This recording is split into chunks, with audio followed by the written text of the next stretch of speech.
Most people remember being left at ballet lessons, birthday parties, a cousin's porch.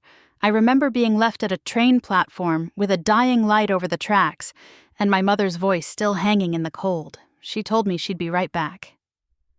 My older brother, Mason, leaned across the front seat and laughed like this was a game already in progress. I was 8, wearing his old sneakers, the laces dragging, my heels slipping with every step. My backpack was on my shoulders, zipped shut, empty except for the weight of being told to carry it. That morning my mother had said, "Pack your bag." She never said for what.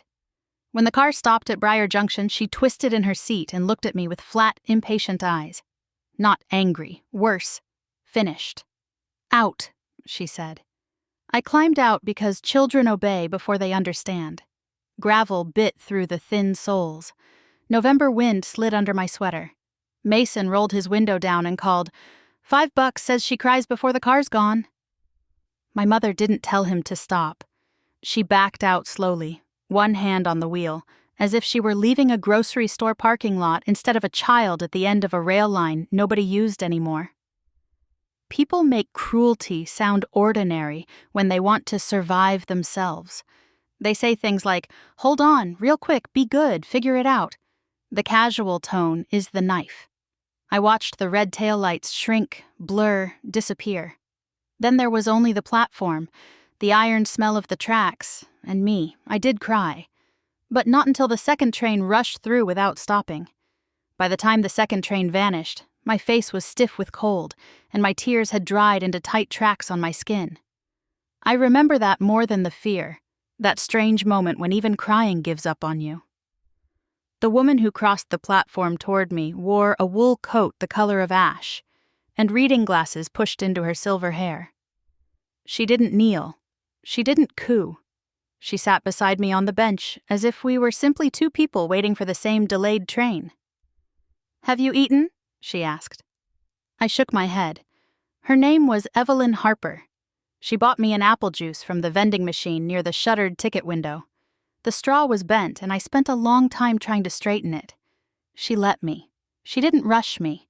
Then she used the payphone beside the restroom and called the police. I answered their questions in a voice that didn't sound like mine.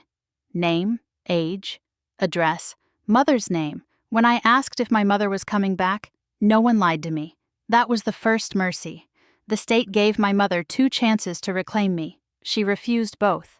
One by phone, one by letter signed for by her husband with a note scrawled across the margin, "We can't take another child right now." 14 months later, Evelyn signed papers that changed my life. Her little yellow house on Willow Lane smelled like basil, old paperbacks, and soup simmering low on the stove. She taught me how to read with my whole heart, how to grow tomatoes, how to return library books on time, how to survive without apologizing for it. When she died in her sleep 18 years later, she left me the house, her garden, and enough courage to keep going. 2 years after that, my phone lit up with 29 missed calls before breakfast. Tyler's first voicemail began with urgency and ended with entitlement. "My mother was dying," he said. "She wanted to see me." By the 7th message, the truth pushed through. I was still on the deed to the house, and they needed my signature before the bank took it. I almost laughed. 20 years of silence, and they still managed to call it family. Instead of calling back, I opened the box Evelyn had kept in the hall closet. Inside were school photos, report cards, and 5 letters addressed to my mother over 10 years. Everyone had gone unanswered. One had been returned unopened, my mother's handwriting slashed across the front. "She's not mine anymore." That Saturday, at the dedication of the reading room I'd built in Evelyn's name, Mason walked in smiling like he belonged there. He brought his wife, his nerve, and a phone with my mother's face glowing on the screen from hospice. So I told the truth. I told the room about Briar Junction, the empty backpack, the apple juice, the letters. Then I held up the returned envelope and let the silence do what silence finally should.